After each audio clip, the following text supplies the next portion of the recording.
Welcome back. My name is KP, and today I am here to remind you of your own power. And by you, I include myself because we all need reminders. As you already know, I'm on my way out of corporate America. And I'm just unlearning, letting go of arbitrary timelines, society's expectations for my life, and embracing my fears, as well as using resistance as a guide to the life beyond my wildest dreams. All the while founding my first tech startup. And if that sounds good to you, please like, share, subscribe, and pop in every week because this is going to be a fun ride. As I said last week, there's just sometimes a mean time, in between essentially manifestations, right? Where you put it out there and you just have to wait for everything else to fall into place. And I am there currently and can sometimes waver. Like I had a moment this week where shit was going crazy at work. And I just went deep into survivor mode. I went deep into like scarcity and was like, I need to get out of here. Let me figure this out real quick. Normally, what you do when you're in a weird, messed up, inconsistent, or just plain untrustworthy work environment, you look for another job. But I also have to lean into the faith that, like, I have something else lined up, right? I just need to wait. I need to do my part and, let it fall into place.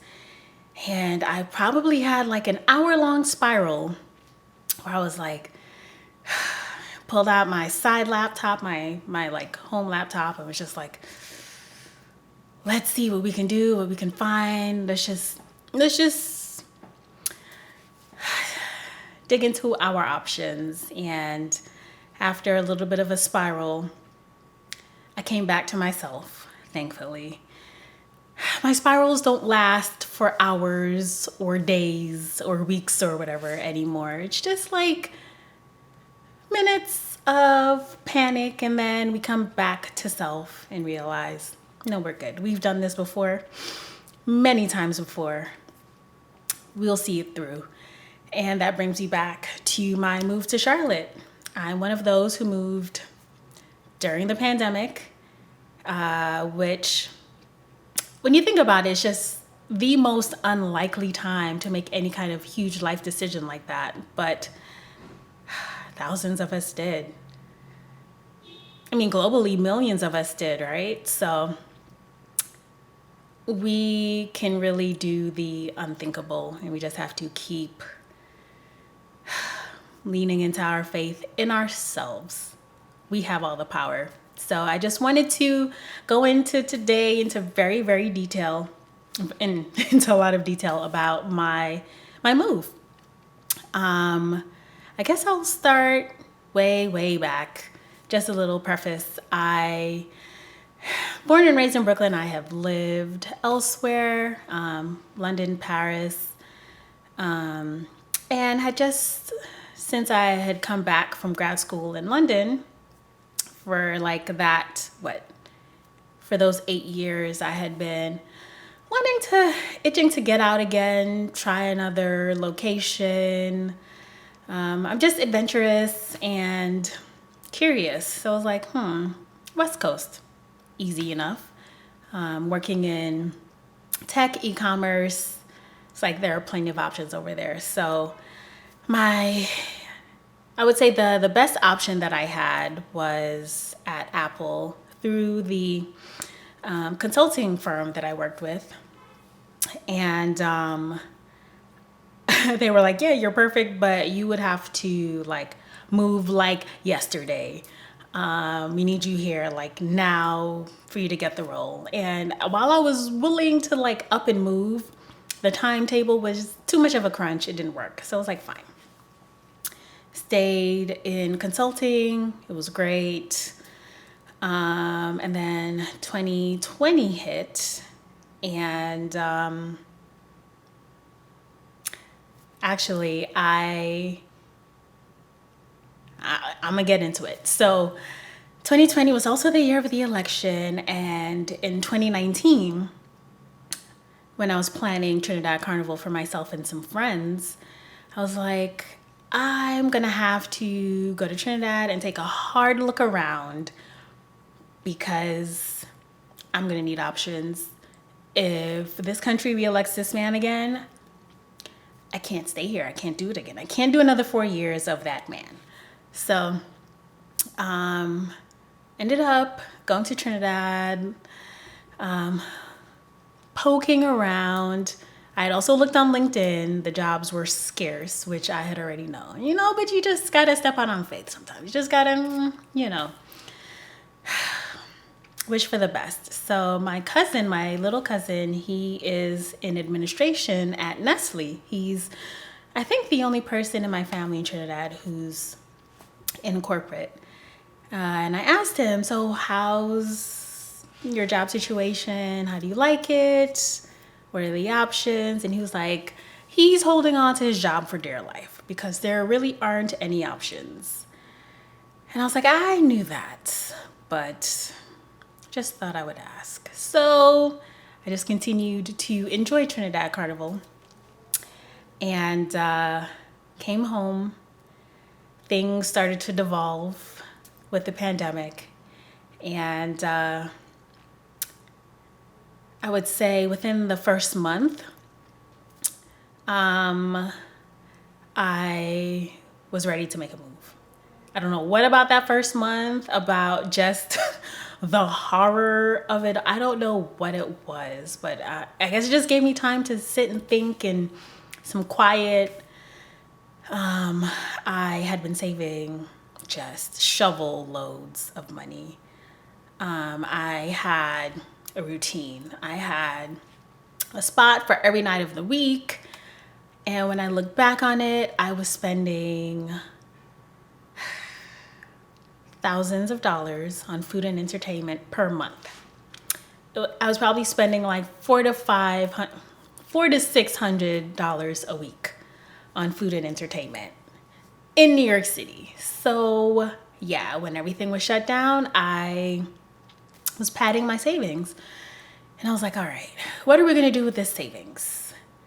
And I kept getting emails from Dice, which is a tech industry website, and they have a listserv that sends great emails just about the state of the tech industry and, of course, jobs and whatnot. And they had lots of infographics about these particular tech hubs, smaller tech hubs around the country that were still hiring. And I was like, interesting. So on every chart, Charlotte kept popping up. And I was like, Charlotte, I just was not on my radar.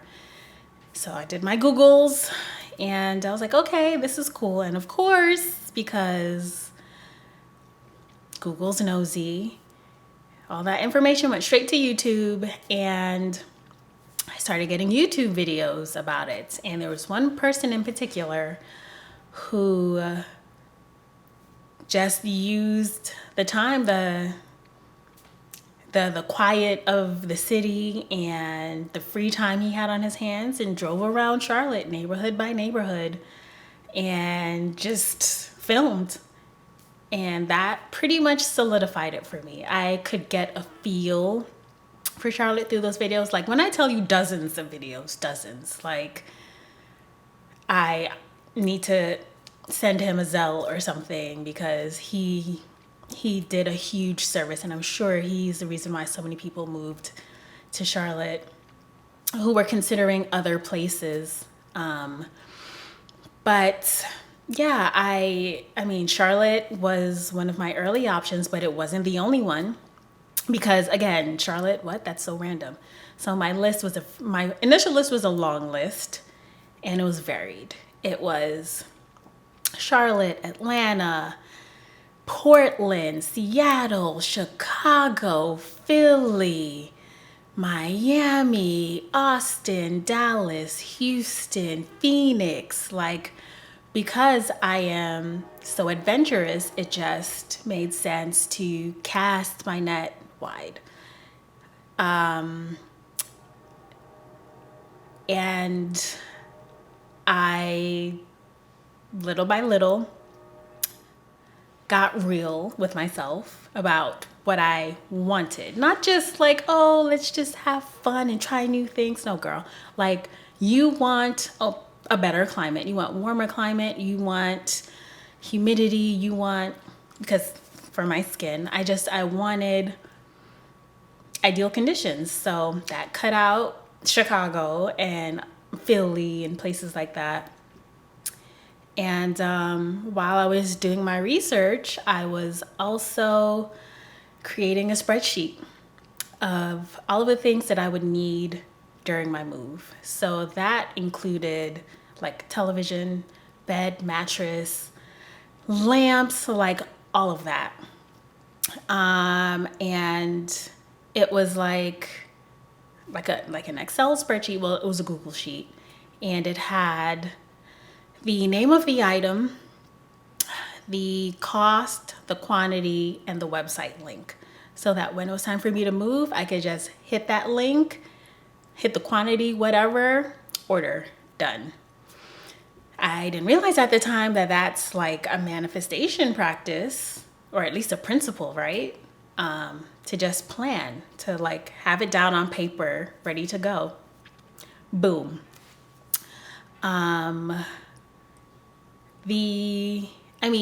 Manifestation is, everyone has their how-to guides, but they're just practical obstacles that will fall into your path.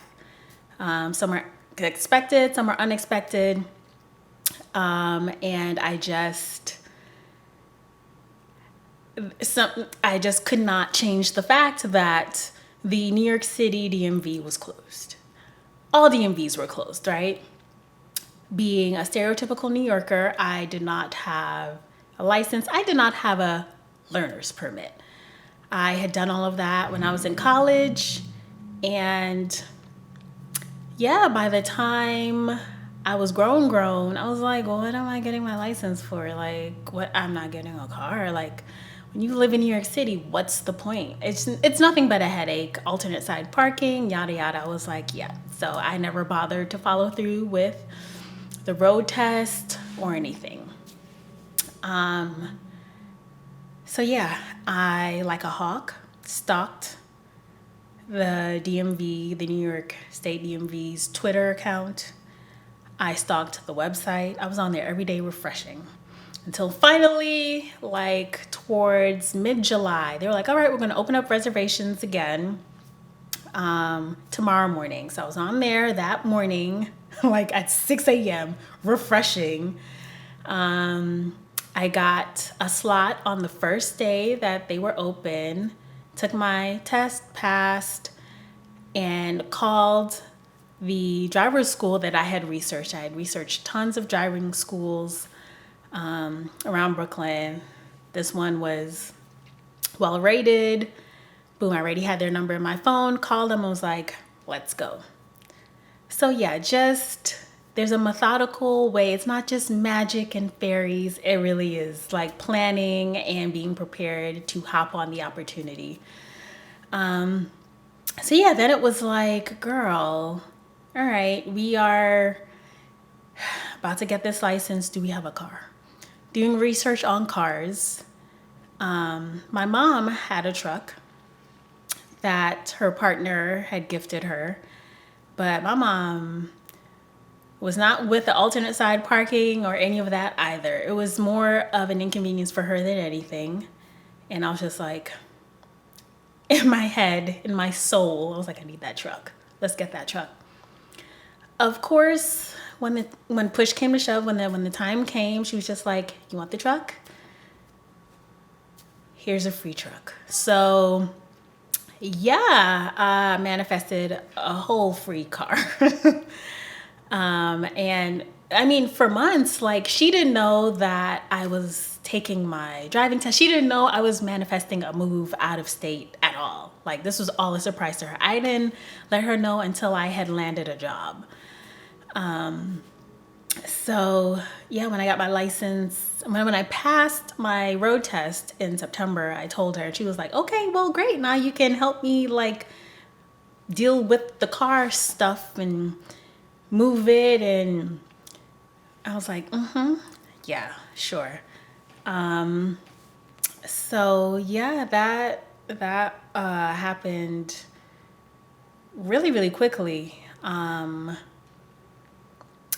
From the time the DMV opened to my road test, that was, oh my goodness, less time than I thought. That was 6 weeks. Yeah, 7 weeks, 6, 7 weeks. And I knew that it was Charlotte, but I still wanted to keep my options open. I was still open to, like, I had other high value options that I was considering. So it was Charlotte, Atlanta, like 3 towns in Texas, of course, like Dallas, Houston, even South Florida. But I was like, all right, we're gonna start with the top choice, Charlotte. So I visited Charlotte in October, rented a car with my fresh license, and just drove around, got a feel for it, enjoyed the vibe. And the day that I was checking out of my hotel, I only stayed for like 3 days or so. The day that I was checking out at 11. I had a video interview for the job that I landed at like 9:30 or 10 that morning. So right before checkout, I had this video interview. And, checked out, went back to the airport and flew back home. And what? 2 weeks later, I got a job offer. So from the seed being planted to actual like driving down, moving to Charlotte was 7 months, because I moved in mid-November, and it was 6.5 months between the seed and the job offer. In the midst of the world on fire, right? And just when it feels like things aren't moving, aren't going anywhere, just think about the things you can do in the meantime, between time, to occupy yourself. I mean, that summer 2020, I wasn't irresponsible at all. I stayed home most of the time, but there were a handful of times I would go over to friends' houses and have a great time. It was only like a handful of us at a time, but I really did enjoy Brooklyn. I made a lot of memories. And I just looked ahead with just knowing that I was going to move. Like I knew it. I had the money.